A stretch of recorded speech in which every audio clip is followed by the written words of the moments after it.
Thank you very much. Nakulo, makofi tafadhali kwake as she leaves the stage.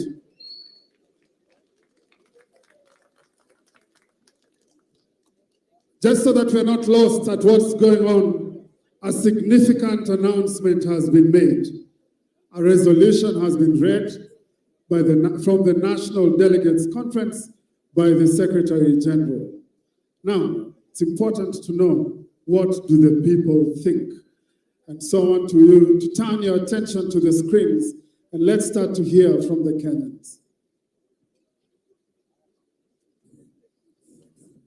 Let's have the first video, endorsement video.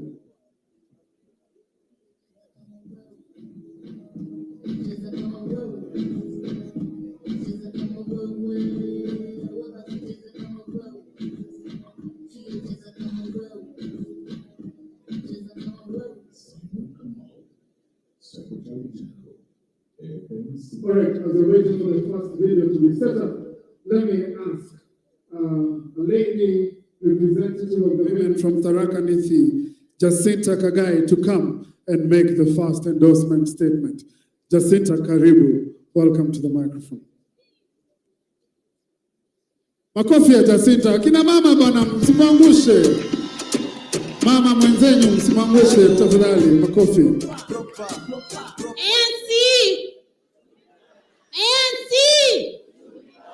Uchumi bora. Uchumi bora. My party leader, the ANC party leader, His Earthquakeness Musalia Mudavadi, party officials, His Excellency, the Deputy President of Kenya, William Samoei Ruto, the honorable members present, all protocols observed, the great members of this delegation, good afternoon. My name is Jacinta Kagai, a youth and gender advocate, and also a former student leader of the great Kenyatta University. Today, I am honored to be the mouthpiece of the largest population of this country, the youth and the women. Cognizant and respectful of the fact that we, the youth, are a diverse group, I stand to represent the educated youth.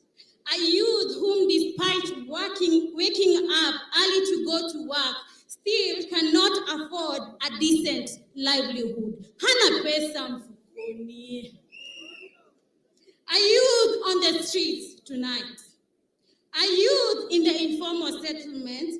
A youth in the rural marginalized areas. A youth on the mountains. A youth at the shores of the Great Lakes and Ocean. And unemployed youth. This afternoon, I consider myself privileged. Privileged because I had the hope and gift of education, which has propelled me to this platform. While education should be free and accessible to every Kenyan and not a privilege, girls, boys, and the youth are still struggling to access not only a classroom, but quality education.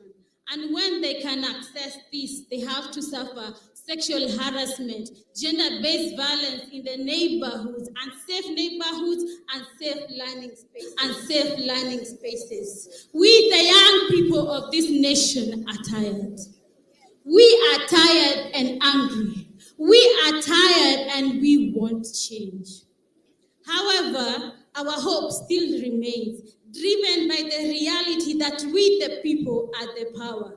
Despite most leaders taking advantage of us, we have the power in our hands. We will use this power to sing a different song for this nation and create better lives for our younger siblings, parents, and communities. Today, I stand strong and bold, seeing this hope in the faces of everyone seated here today. To witness the marking of a hopeful and victorious journey, I stand confident to see this hope just right in front of me and just right behind me. A wise and visionary leader for this nation, a leader with our best interest at heart. I am convinced without doubt that this is our time and this is the hope. Yes, we can trust you. And I urge every young Kenyan to choose this hope. Vijana mbele, tusidanganyane na Kenya kwanza. ANC, uchumi bora. Asanteni. Makofi tafadhali ya Jacinta Kagai for a very well articulated agenda. Now we're ready for the videos. Cue.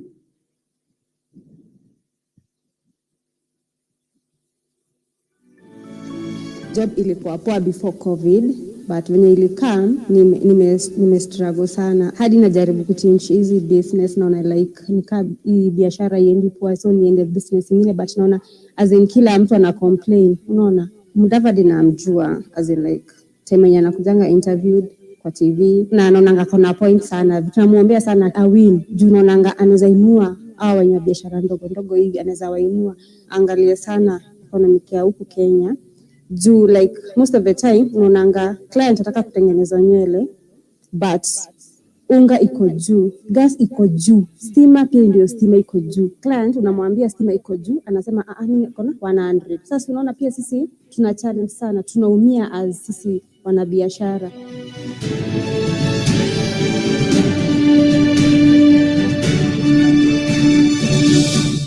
Uchumi bora, pesa mfukoni.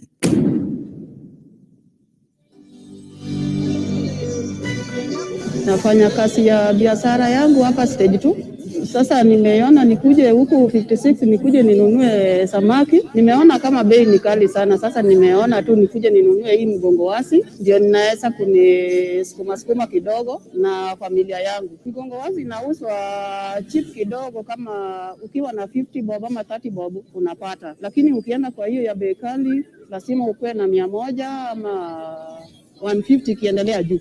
Ningependa kama Musalia ameendelea kuwa president, economy at least itakuwa ime-reduce kidogo. At least hata akitupea pesa ya biashara kidogo tukifanya, tutoke hata kama kwa mgongo wasi, at least unaweza pata kamea uende naye kwa life.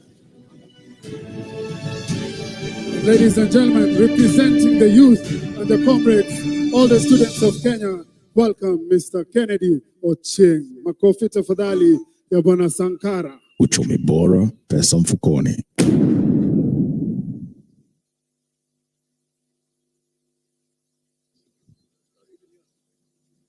I'm a comrade, I'll just use this. Your Excellency, the party leader, Honorable Musalia Mudavadi, His Excellency, the Deputy President, elected leaders, invited delegates, comrades, mothers and fathers, ladies and gentlemen, good afternoon. Good afternoon once again. In front of you is Kennedy Ochieng, alias Comrade Sankara. Your Excellency, the Deputy President and the party leader, I want to say the following, and I'll speak about the comrades who also double up as the youth.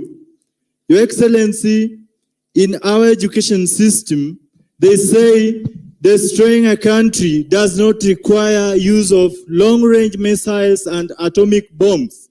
It only requires lowering the status of education, because we know innocent patients die in the hands of such doctors. Innocent citizens are murdered in the hands of such security apparatus. Public funds may be lost in the hands of such leaders. Your Excellency, my party leader, it is in my deep conviction that I bring to you the far-fetched greetings from comrades from all the regions in this country. Umepokea salamu. Your Excellency, employment. In this country, annually, we graduate over 500,000 students from various tertiary institutions. Unfortunately, 75% of this population remain unemployed. What is the problem?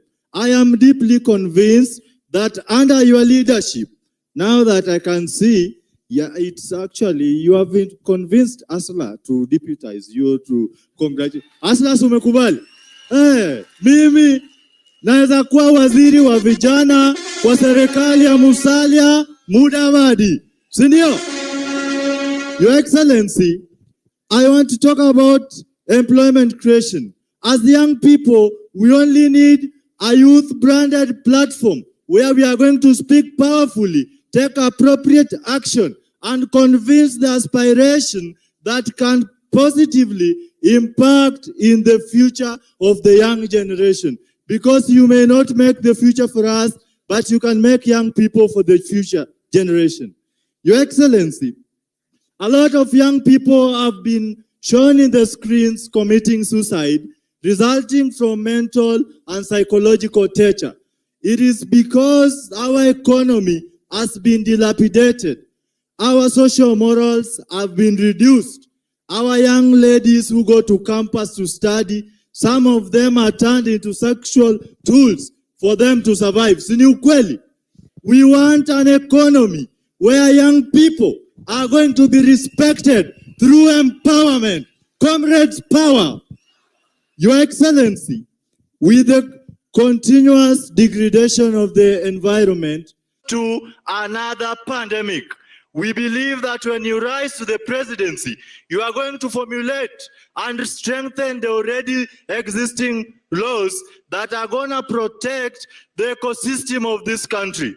Your Excellency, as I sum up, I would wish to say and convince my fellow young people that we don't just make decisions, we must have made the right decision.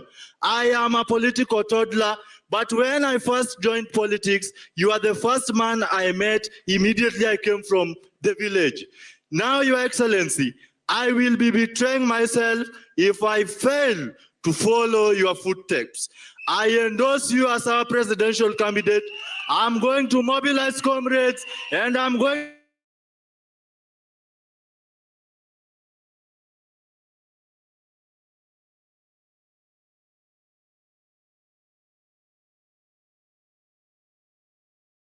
to work with one, His Excellency Musa. Kara tafadhali.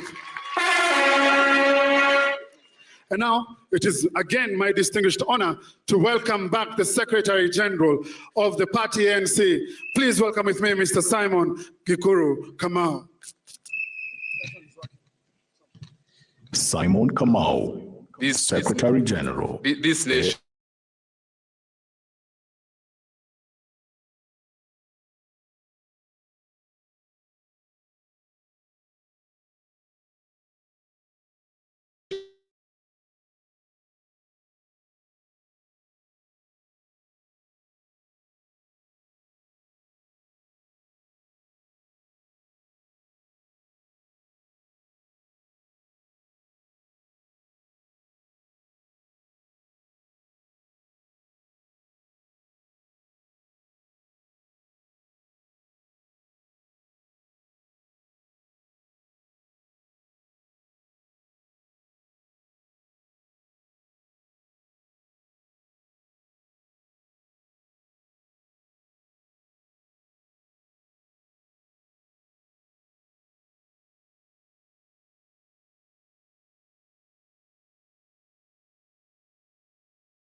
Leader of Mani National Congress, Honorable Wycliffe Musalia Mudavadi.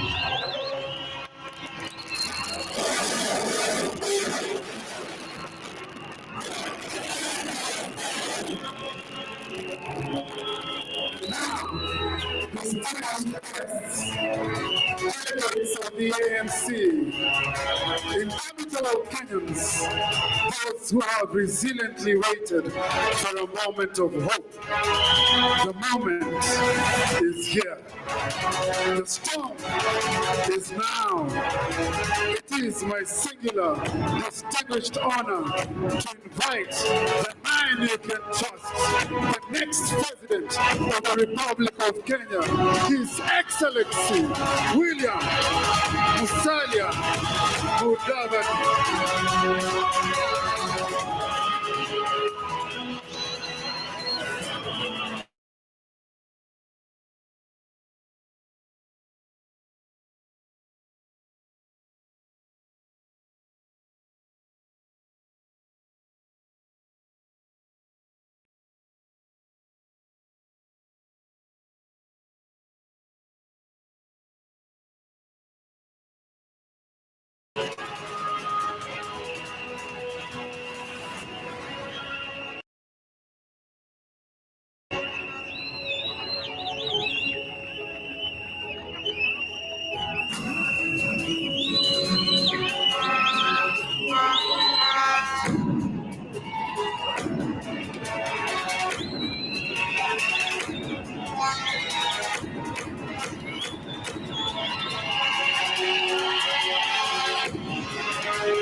Asante sana.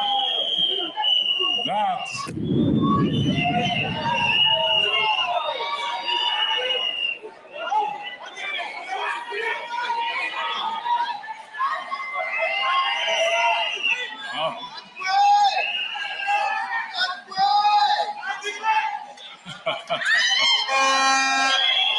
all right. Thank you, ladies and gentlemen. Indeed, the country is going to experience the earthquake.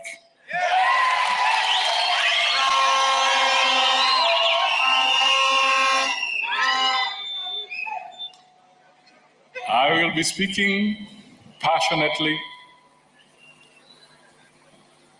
emotionally, and honestly to the people of Kenya today.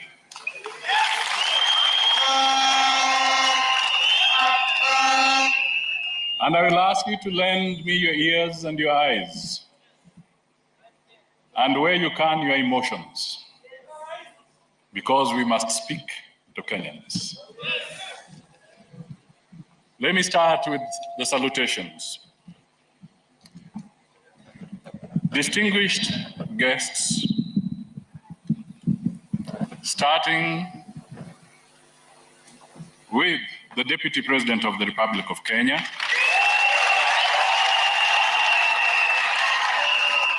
Dr. William Samoei Ruto, and his entire entourage who have come.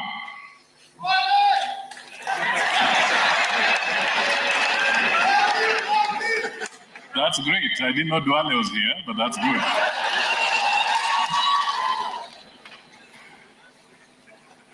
My brother, Senator Moses Wetangula,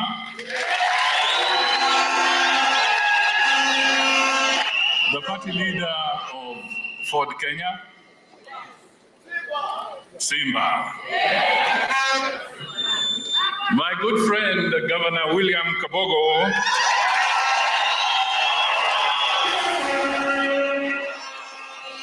the party leader of Tujibebe, hataki kubebwa, anasema tujibebe.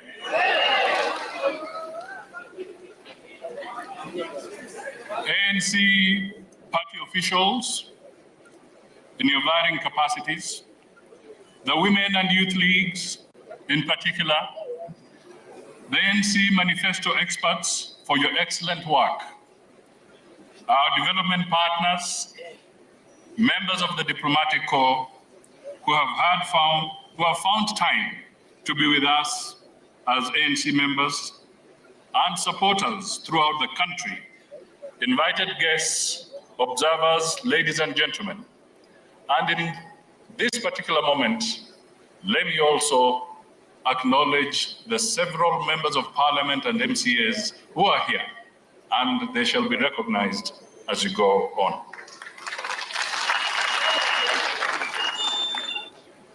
We are assembled here on what is going to be remembered for generations to come as one of the most defining gatherings and moments in the history of the Kenyan nation. It is not common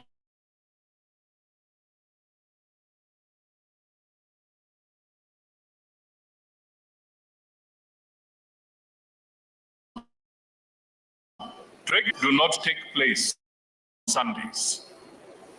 This is the first one.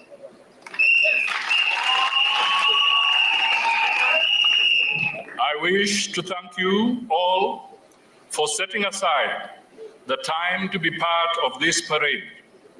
Also with us here today, we are several members of my family, and kindly allow me to quickly introduce to you my immediate family, beginning with my best friend and life partner, Tessie.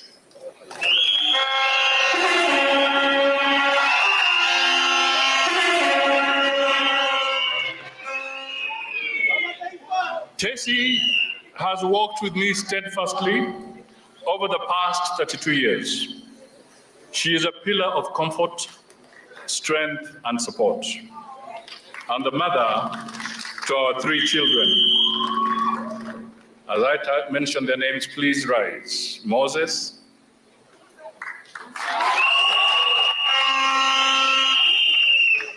that is Substone, Michael, Lulu,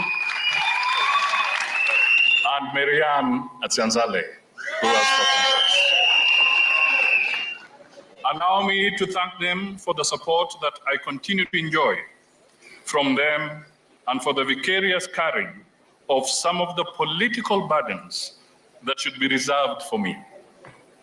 Thank you all for being there for me, and I love you very much. Fellow Kenyans, ladies and gentlemen, the choice of this day has been made very carefully and deliberately, because indeed people are asking me why Sunday. For we are gathered here to mark the start of the turning wheel of the history of our country. We are at a turning point where the story and experience of our country must turn. In the past, Kenya has experienced many turning points where her history has refused to turn because there was no will to turn it. Today's assembly is different from all other assemblies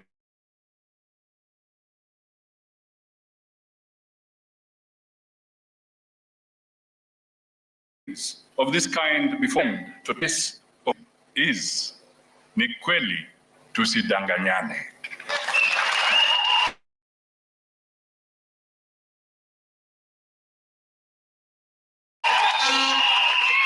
Let us not lie to one another. For so long, Kenyans have lived on a diet of political lies, deceit, and betrayal. Those in leadership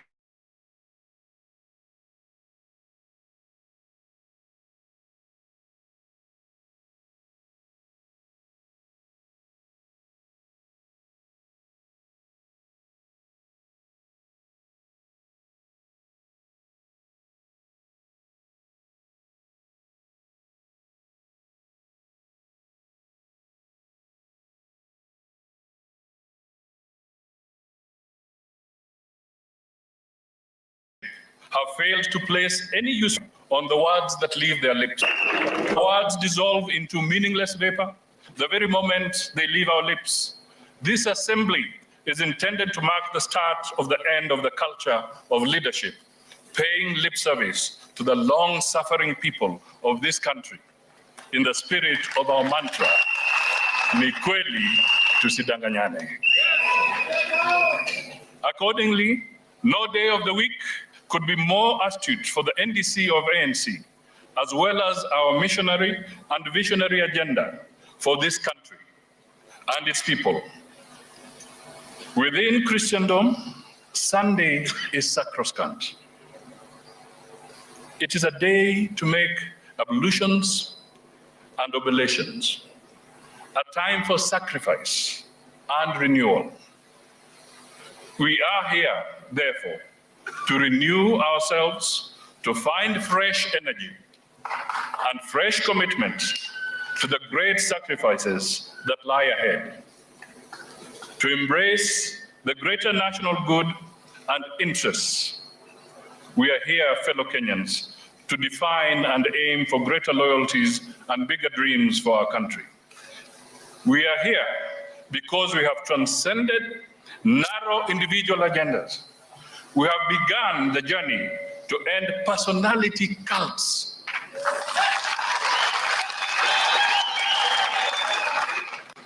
and the impunity that goes with them, to replace them with elevated national goals, values, and agendas.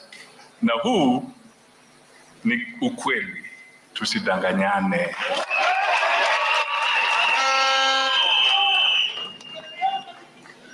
Fellow Kenyans, allow me therefore to thank you all who are assembled here today, as well as those who are following us through the other platforms, for being a part of this grand parade, the second Amani National Congress NDC since the formation of our party in 2015. I take great pride in the knowledge that ANC has grown with leaps and bounds. We have come way beyond the founding expectations. We have shaken off our detractors and malign forces that have attempted to slow us down, to divert us from our cause, and to wreck our party. We have gallant men and women, young and elderly, all made of sterner stuff than our detractors have imagined. We are majestically marching towards the noble goal of making our country better for the present and future generations. Allow me, ladies and gentlemen, to singularly thank this NDC for ratifying my presidential candidature for this year's election. This is the first major step in the direction that we are headed. You have bestowed upon me a great honor and a momentous task.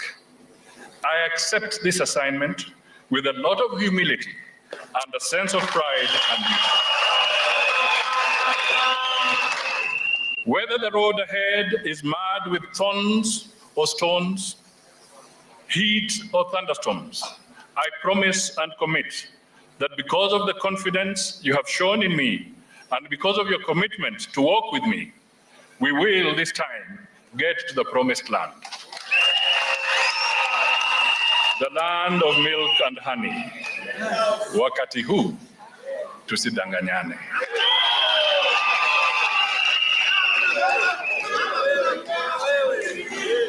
Join me, therefore, on a brief and truthful journey of reflection about our dear country, an audit of our hopes and the impediments that frustrate them. Where is our country, and what can we do about it? First, Kenya is broke. Let me state the obvious. Kenya is broke. Tusidanganyane.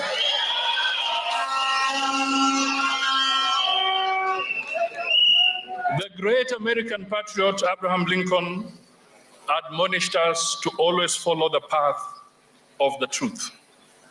The fact is, he said, the truth is your truest friend, no matter what the circumstances.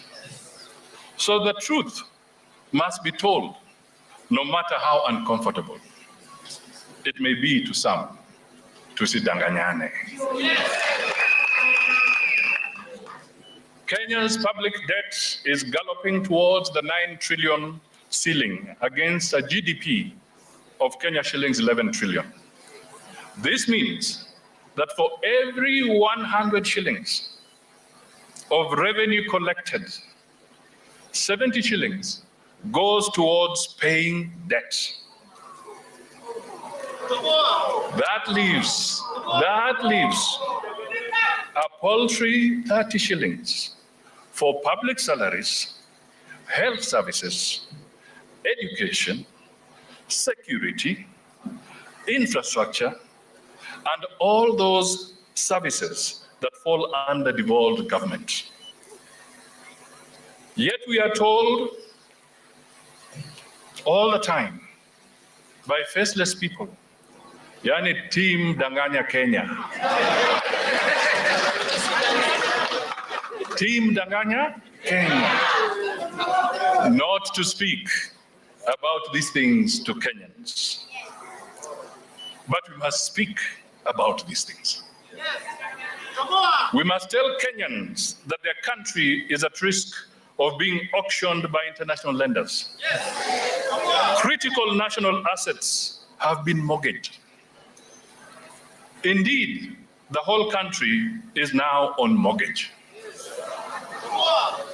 When we ask to be told how the SGR facility, an infrastructure project, not a security project, an infrastructure project. When we ask to be told how the SGR facility has been secured, for example, we are told in affidavits filed by the government in court, not by a stranger, but by the government in court, that it is a state secret, a high national security risk. Ladies and gentlemen, this is truly an affirmation that our sovereign debt has become a matter of national security and a risk to our security.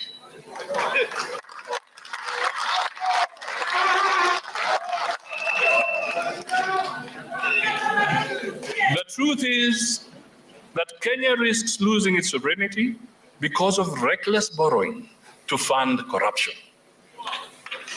We need to save our country from the looming danger.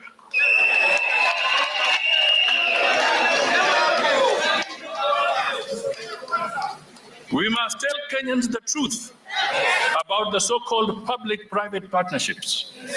The private partners in these cartel-style deals are people in government, working with their close family members and cronies.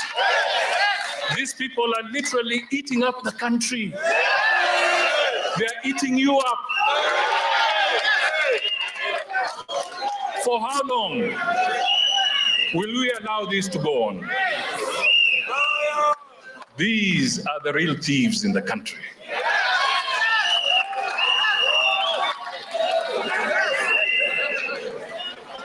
And you know what?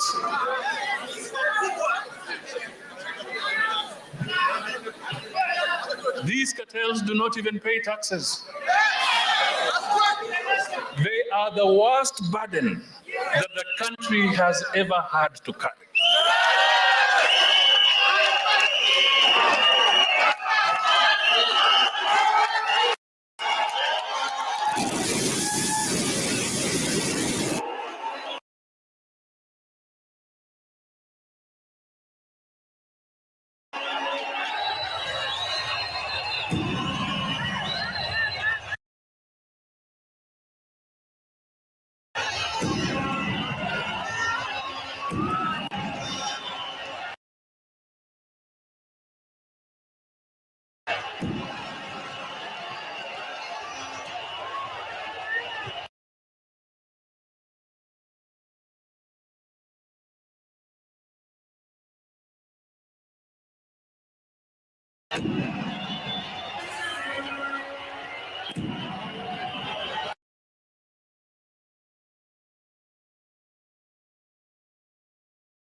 We must,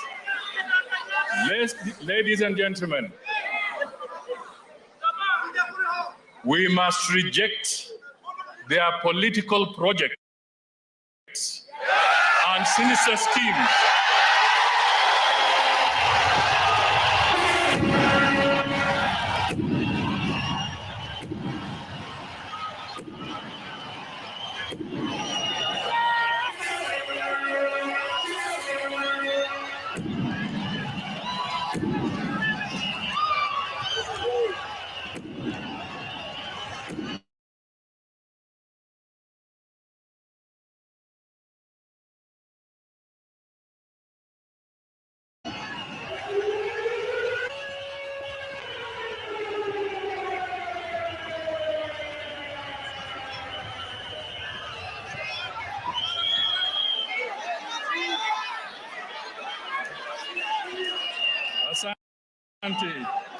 Let me proceed, ladies and gentlemen.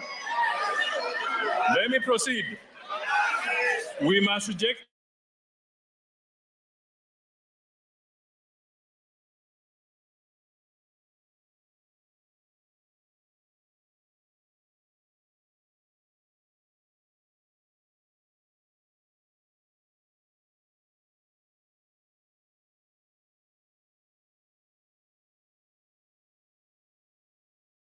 their political.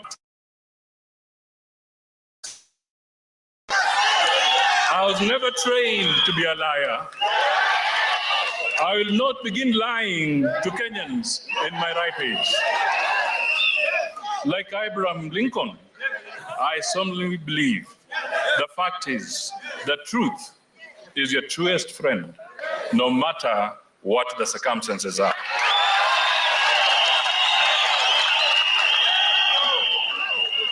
So, ladies and gentlemen, I am not boarding the train of lies.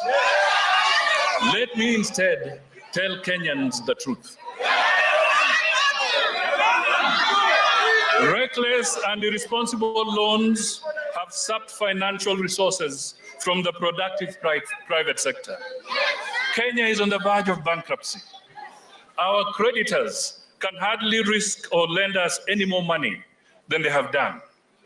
And now, the retiring government has resorted to scorched earth tax policies.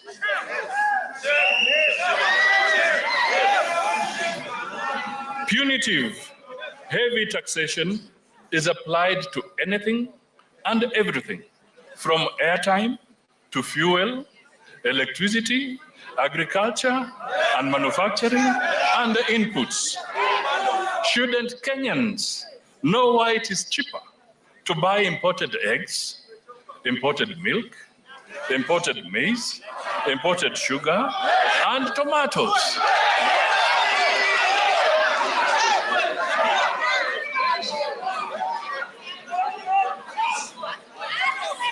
In this environment, the dignity of the Kenyan people is badly eroded. State Fuliza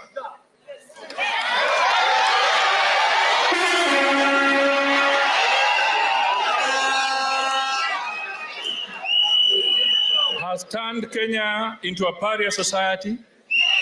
Kenyans Fuliza 1.2 billion daily. Lastly, last year, Kenyans borrowed 351 billion. Now every other Kenyan is a fugitive from Fuliza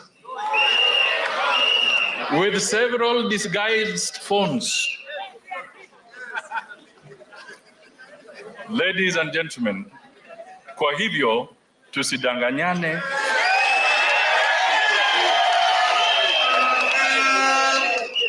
Kwa ground ni kubaya.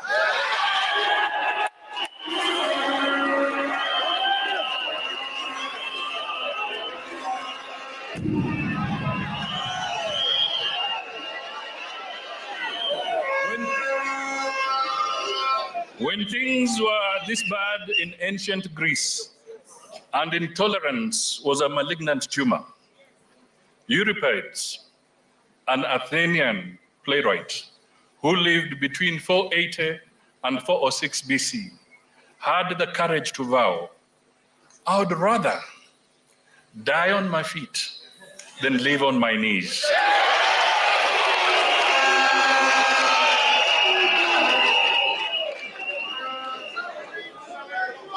I don't know about you, and I don't know about you either. But certainly, I don't want to live on my knees in my own country. Indeed, how can we be proud that the government has bankrupted itself and the people? How can we accept to live on our knees? Kenya is at a dangerous crossroads. The government is suffocating the goose that lays the golden egg. It is borrowing to pay salaries. Many businesses have downsized, closed down, or relocated from Kenya. The labor sector is in the intensive care unit.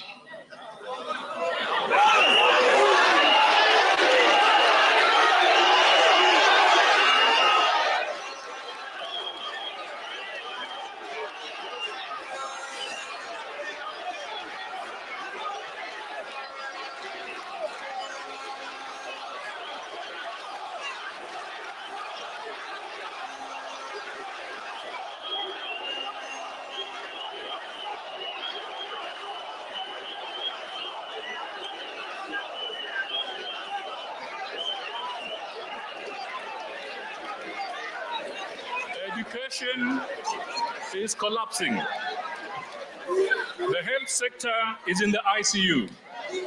Agriculture is dead. The transport and infrastructure sector is a conduit for corruption. The security sector is dead. The energy sector is synonymous with grand larceny. That is the highest form of corruption. We have been told that 2 billion shillings are stolen every day. The country is now hostage to robber barons. Those who should care are meanwhile engrossed in political self-preservation and grand corruption in government. Fellow Kenyans, what is happening in our country is unsustainable. If we do not create jobs for the youth and generate wealth, our country will explode. Make no mistake, we are sitting on a time bomb. Young people have lost hope in education because they cannot see the benefits. In my times, you longed to be in school. Today, our youth, and you've heard them speak, are setting schools on fire. When will we recognize that this is only the tip of the iceberg? When will we recognize the futility of telling our young man to go to school when he has 3 jobless university graduate brothers and sisters at home? When will we recognize that the political leadership of this country has failed the youth? We have behaved like rogue caretakers who rob those whose welfare you are custodians to. Young people are left with the motorbike as their only hope. Who has cheated us that this is sustainable? Agriculture is dead. Farmers across sectors are agonizing. They don't know whether to throw in the towel or to try one more season. Each year is a new season of net loss on investment. The sugar farmers, the tea farmers, the coffee farmers, the rice farmers, you name them.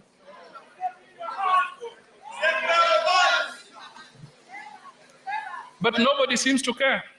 For how long can this go on, fellow Kenyans? Meanwhile, because of the levels of unemployment and heavy taxation, the cost of production has gone through the roof, and the costs are pushed to mwananchi wa kawaida. And as the COVID pandemic has taken poverty among Kenyans to another level, depression has set in. Violence has overwhelmed us at home and away. That is the way it is. Tusidanganyane.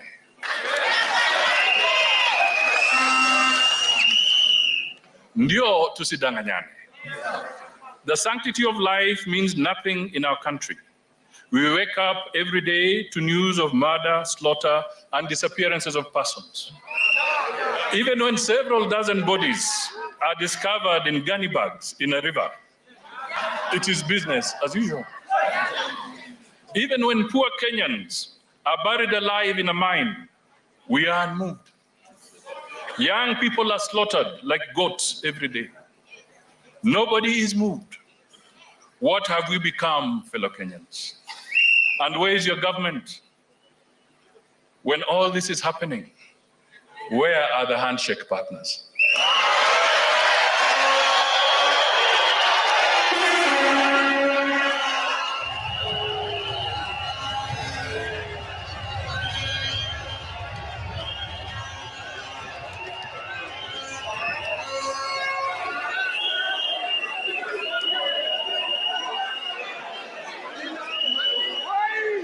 Lost sight of the meaning of government. Government is now about formalized corruption through budgeting to steal. We have allowed the criminal mind to take over the budgeting process. It budgets for corruption. Once upon a time, armed with a new constitution, we swore that it would not matter who becomes the president, for we believed that we would all get our share of development regardless of who is in charge. Today, alas, today, we all want to line up next to the president to beg for development. This is because revenue and loans are acquired for the singular purpose of being stolen. Hardly anything is left for development. The Auditor General's report for 2019 shows that stalled projects, which we continue to borrow billions to run into mind-boggling trillions. Tusidanganyane. Times like these require a focused, level-headed, visionary, and truly patriotic and selfless leader and leadership. That leadership is speaking to the nation here, now.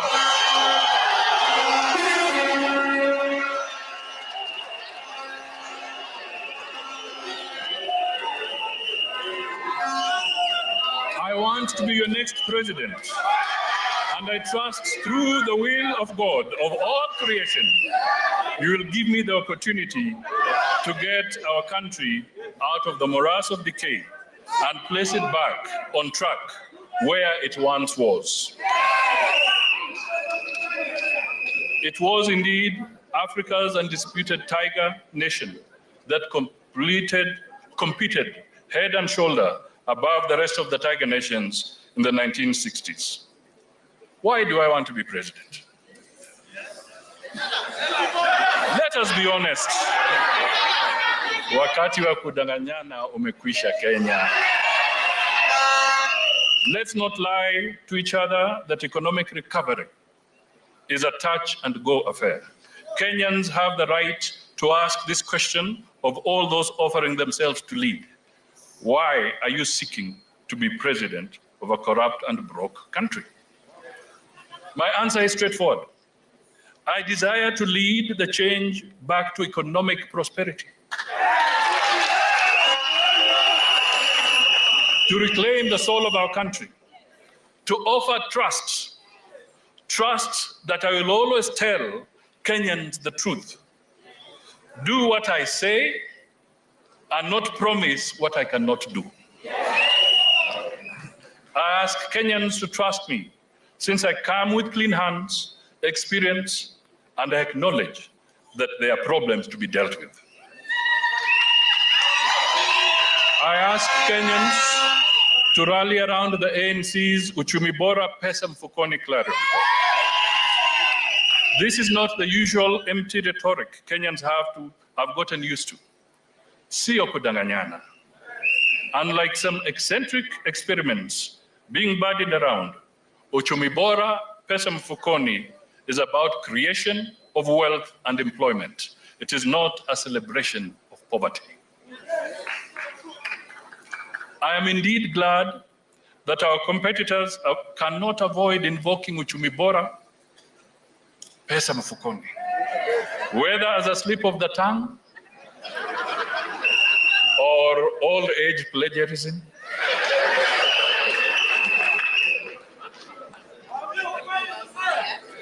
Uchumi Bora Pesa Mfukoni is a strategy to resuscitate the economy and put money where it helps most, in your pocket. Remember, you are only safe if your neighbor is safe too. Therefore, Uchumi Bora Pesa Mfukoni is about moving sovereignty to shared economic benefits for all. No one will be left behind or be discriminated. Hata hustlers wanahitaji uchumi bora.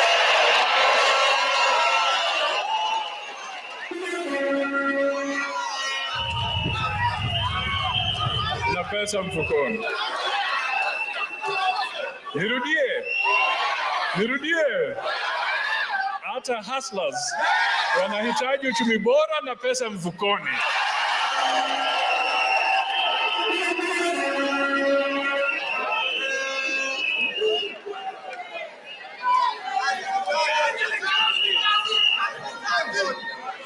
Together, we will do it.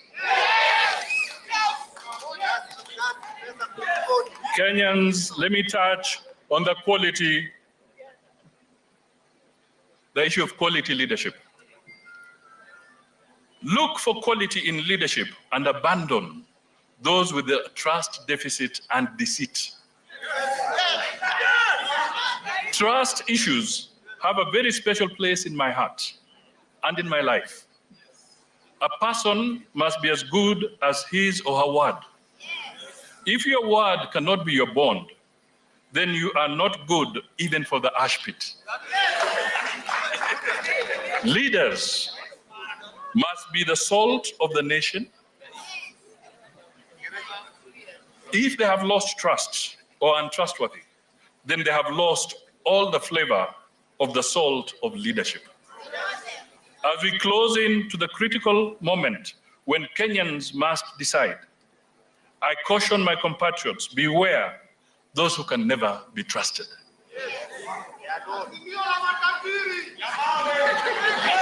Fellow Kenyans, ladies and gentlemen, the moment of the change you have been yearning for is here with us. On 26th December last year, I sent a warning that it would not be business as usual this year. In fact, I said I would be unpredictable. And it is not going to be business as usual. As the saying goes, the time has come when we must scatter them and gather them.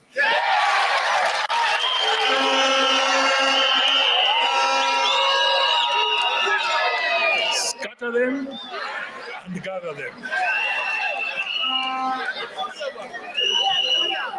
Yes, we are going to scatter them and gather them for the sake of our country. And we start today, here, now.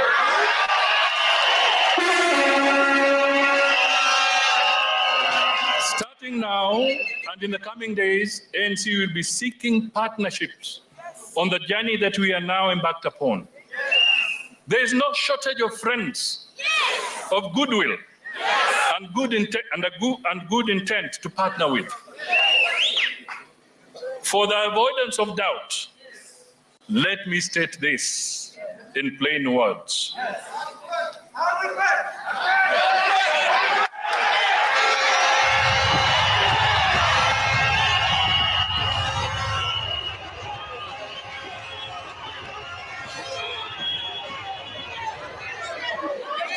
We may not know who is going with us or who will be our comrades at arms on this mission, but we know who they will not be.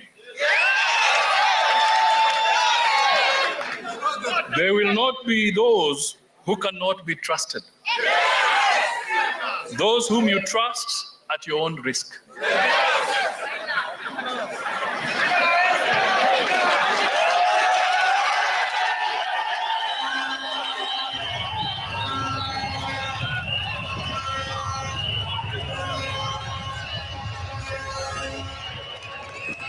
We have traveled with untrustworthy persons before, and even when we have given them another chance to redeem themselves, they have failed miserably by returning to their old mischief. It is true, after all, that bad manners die hard. We shall no longer countenance the company of those who cannot be trusted. No, never again.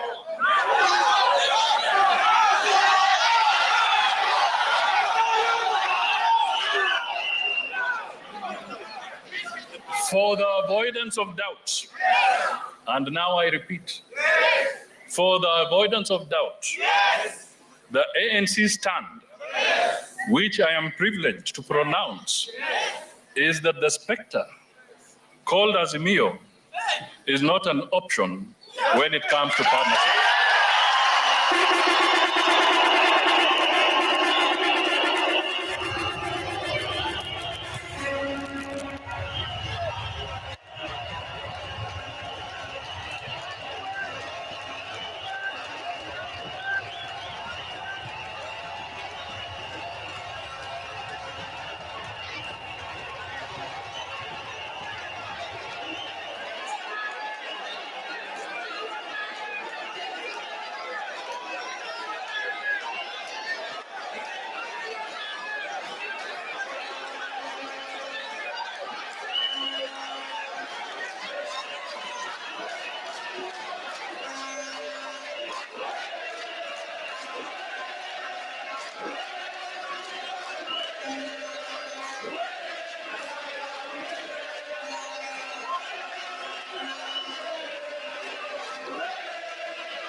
Indeed, this thing is neither an Azimio nor about unity. It is about the self-preservation of some cunning individuals. The patterns are only well-known and predictable. Wamepoteza frequency na network.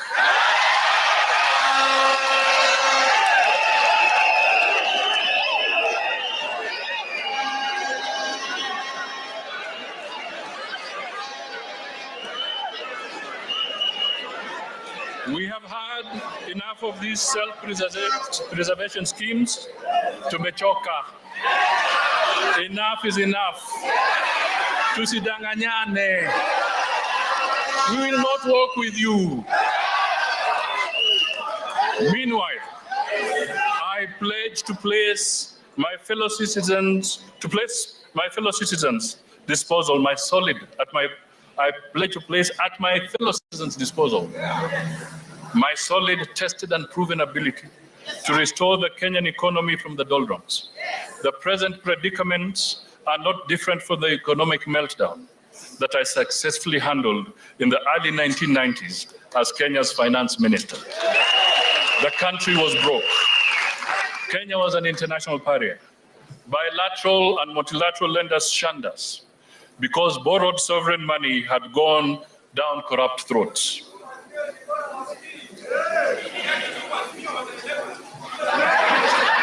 Just like now, I restored macroeconomic stability that resuscitated Kenya's economy and spurred its growth.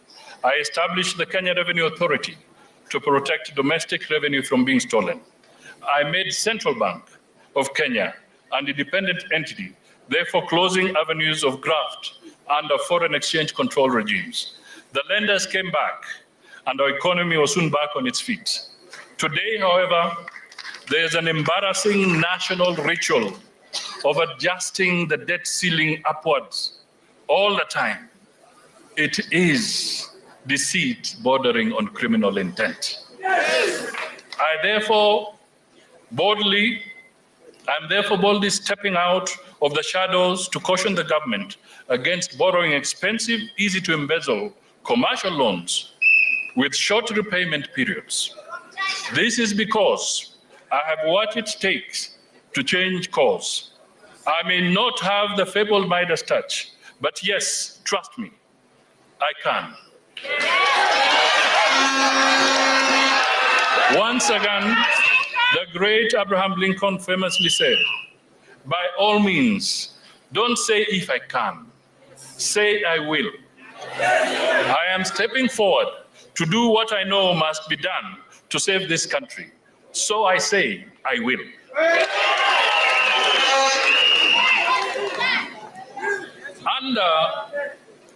What should we do as a nation? Under the Uchumi Bora Pesa Mfukoni mantra, ANC is looking beyond the 5-year term of government to implement appropriate policies to support faster economic growth. Targeted for immediate action will be to implement measures to contain the economic meltdown through a national economic recovery plan. And they'll be in the manifesto. You will see I have listed several areas that we can touch to achieve this goal. Secondly, we must have prudent management and focus on the reduction of public debt. This will mean restructuring public debt, the debt portfolio, with an emphasis on renegotiating our foreign debts to progressively reduce expensive borrowing. We will acquire and use debt prudently without straining Kenyans by creating a debt regulatory institution within the first year of the ANC government. And on this, I must say that one of our members, Honorable Sakwa Bunyasi, has indeed tabled a bill in Parliament to address this issue. And for 1 year, that bill, for nearly 1 year, that bill is being taken in circles because people don't want us to establish the truth of our debt position.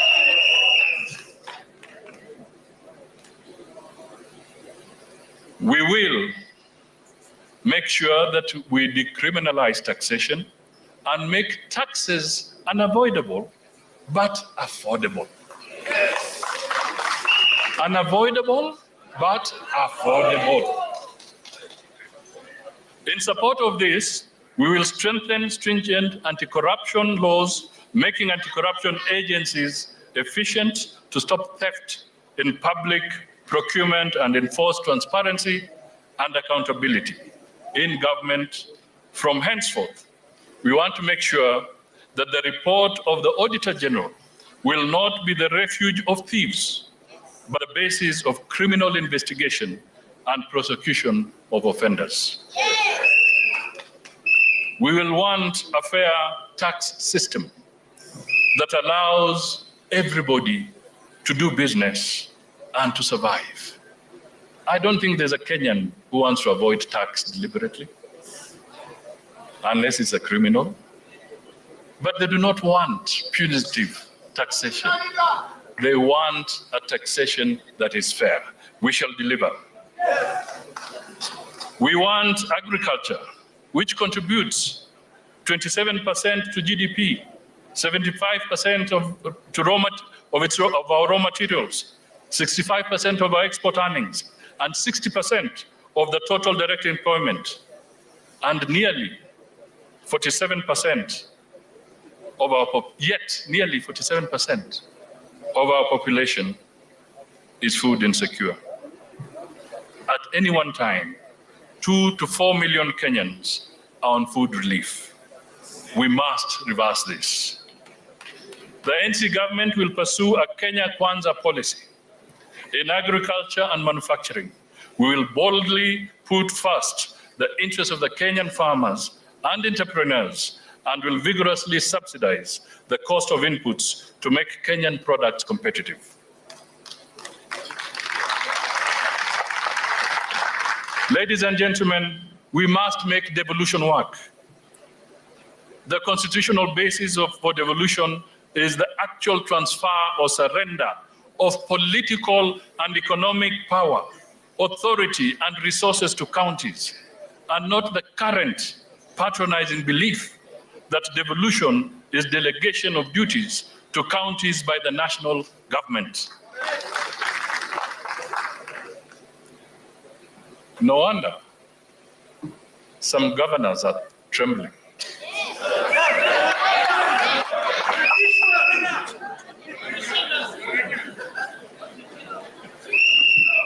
I know where the nuts and bolts of a working devolution system are needed. I vow fully to implement an effective devolution system as demanded by the Constitution and desired by Kenyans. Kenyans, let me speak to this one and please listen intently. Democracy, because this is a political speech and I must speak politics. Democracy requires eternal vigilance. An optimistic Abraham Lincoln believed that while people retain their virtue and vigilance, no administration, by any extreme of wickedness or folly, can very seriously injure the government in the short space of 4 years. That is what Abraham believed. Of course, Lincoln had not reckoned with the rogue administration of the USA and less enthusiastic and constitutional shy ones in Kenya. Had he done so, he would not have underrated the determination of rogue administrations to injure democracy in a very short time.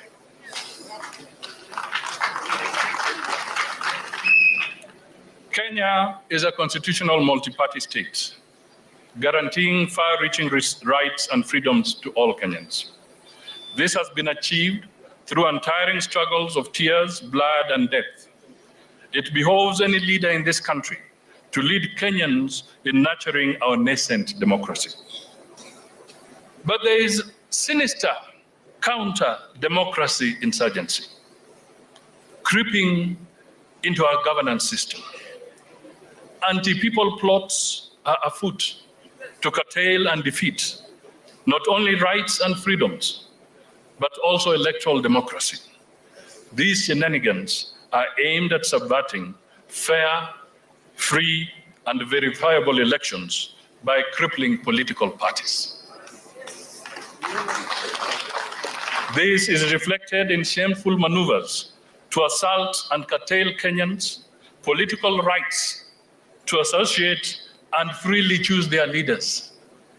Yaani wanataka hata watuchagulie marafiki na watupimie hewa.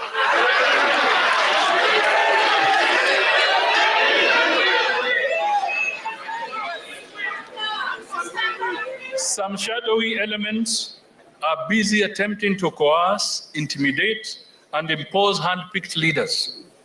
This is a perilous road that can only lead to civil strife. we must certainly be reminded that the stability of this country is derived from the legitimacy bestowed through popular elections. Yes. Through popular elections. Yes.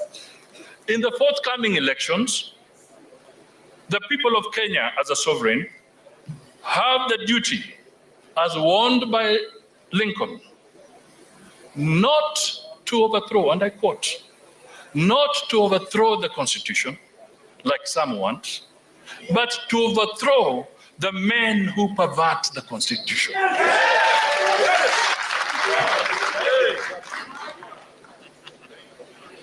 I wish to repeat that. These elections, Lincoln would have said, our intention is not to overthrow the Constitution, like some want, but to overthrow the men who pervert the Constitution.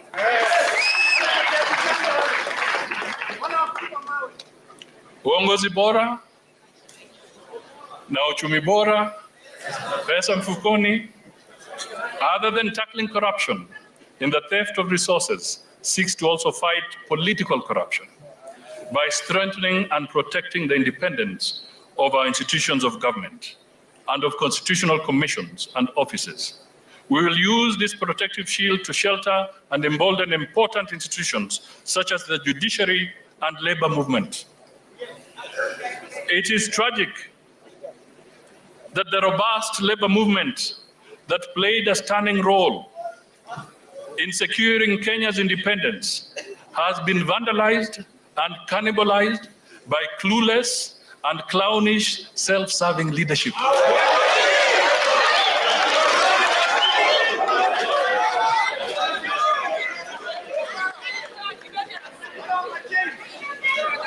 Under my watch, the labor movement is going to regain its sense of purpose and respectability as the middle house between employers and their employees. It will not be a clownish cowboy club that labors for a few individuals who openly boast and display the trappings of massive opulence, whose sources remain smoky and mysterious.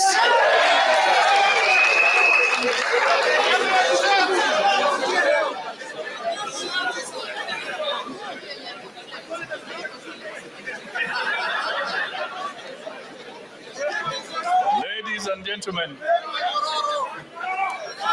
for the workers of this country, can you imagine if Tom Mboya woke up today? If Dennis Akumu woke up today? If Sami Muhanji woke up today? If Peter Kibisu woke up today? If Chadu Kadongo woke up today? What would they find?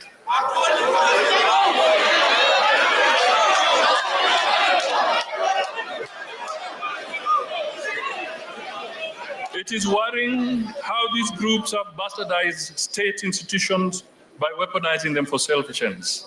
The war against corruption is on the limp because of weaponization of the entities that should be fighting graft in the country. They have been politicized and personalized for political scarecrow purposes and persecution of dissent. Individuals who do not toe a particular political line are targeted day in, day out for witch hunt through state agencies. This must not be allowed to go on. We stand up against political arm twisting and kidnapping of state entities for selfish missions, even way before we form government. And when we get there, there will be things of the past. Ladies and gentlemen, as I draw close to the end,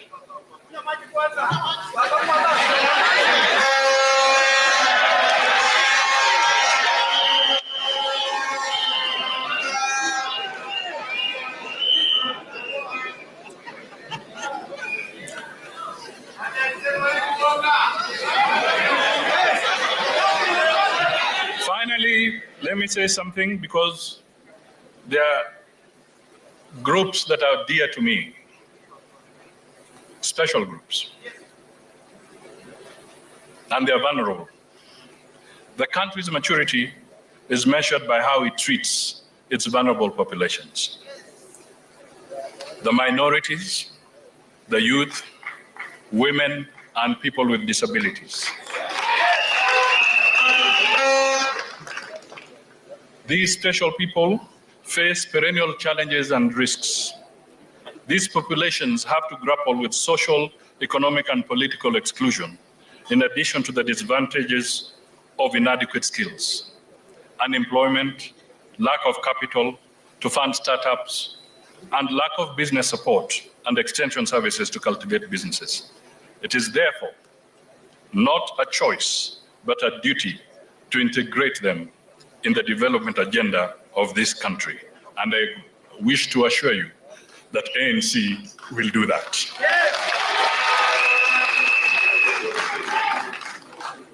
For the youth, let me say that I have a particularly soft spot in my heart. I believe in giving the youth an opportunity to play important roles in the country. I am reminded that I became myself a minister at the youthful age of 29. I therefore wish to give you my word that on this we shall walk together. You have even seen the Secretary General of ANC as a signal of what we stand for. Women, our mothers, our sisters, our daughters, I need to reassure you that we will work and make sure that the gender rule that is demanded of the Constitution will be implemented.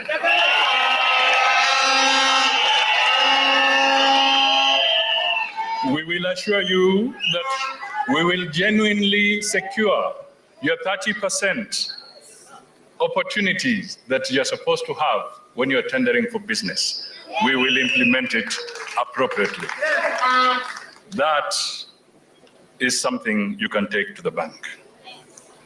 Persons with disabilities.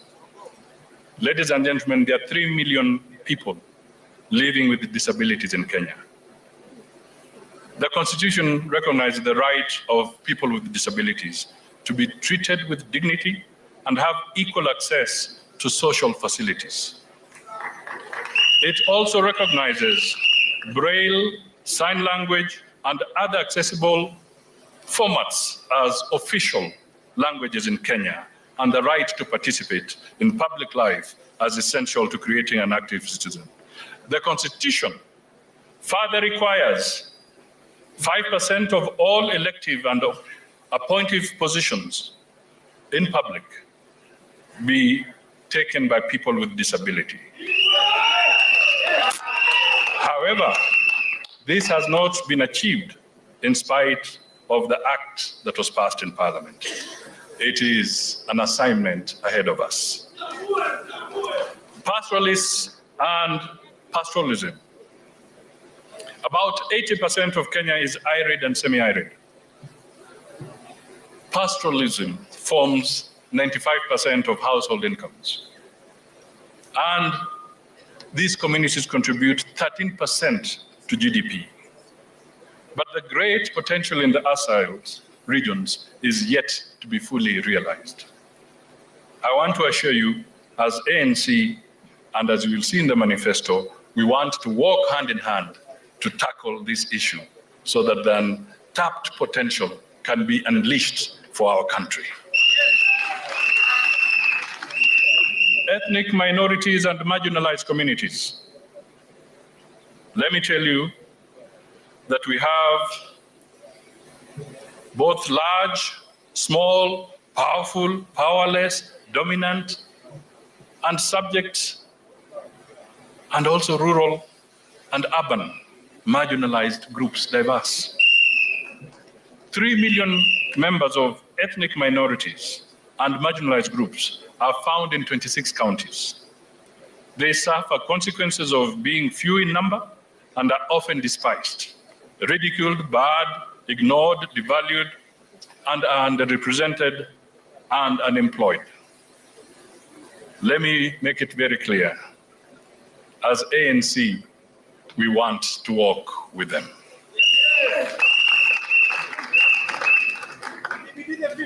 Foreign policy, in a nutshell, without going into too much detail, we would like to recommend that the principles around Uchumi Bora, Pesa Mfukoni, as in put out in the ANC manifesto, become a guiding principle for our foreign policy, and indeed to make us put Kenya Kwanza in whatever we do and whatever we negotiate. We must not mortgage our country. We must make sure that trade benefits us. And importantly, we also intend to intensify protection of Kenyans in foreign nations in a quid pro quo sequence in accordance with internationally accepted protocols and conventions. We will not stand by as Kenyan workers abroad are molested and killed. Fellow Kenyans, for all the pragmatic interventions I have outlined above, to see the light of day, we must work together. The first handle is the coming elections. Board this ship that I intend to command to the lighthouse ahead. I cannot therefore resist the beautiful words of our national anthem that invoke the Kenya we want. Let one and all arise, with hearts both strong and true. Service be our earnest endeavor, and our homeland of Kenya, heritage of our splendor. Firm may we stand to defend. Ladies and gentlemen, before I take my seat, I wish to thank all those who have participated in making this NDC the great success that it has been. I will not mention all your names. However, I recognize your great work through the chairperson of the steering committee, Senator Petronila Lokorio. Please accept my highest regard for your brilliant industry. Thank you very much. God bless you. God bless Kenya. Tuweke Kenya kwanza. Asante.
Ladies and gentlemen, this is that moment. This is that earthquake moment. This is that storm. And as the principals come back to sit, Solomon Kubwa, Karibu.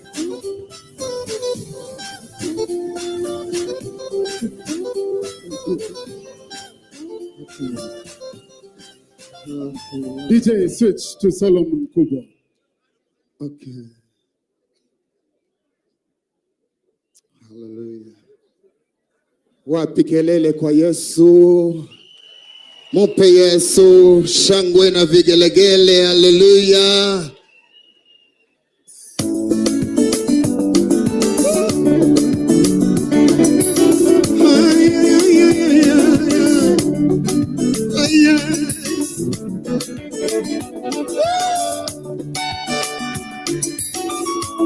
Kina mama mupa.